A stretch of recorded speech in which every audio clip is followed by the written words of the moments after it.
Install Android 10 on Mobiistar C1 Lite via LineageOS 17.1 GSI Treble ROM. Please check the description for important notes and all the download links.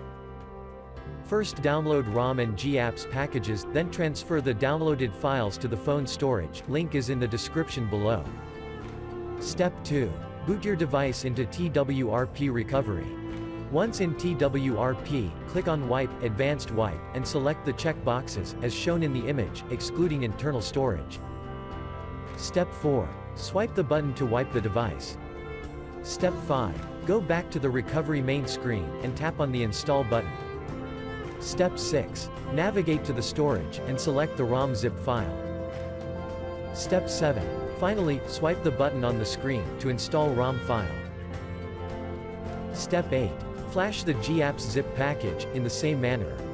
Step 9. After GApps flashing completes, select Wipe Cache and Dalvik from bottom left side of screen, and swipe to wipe.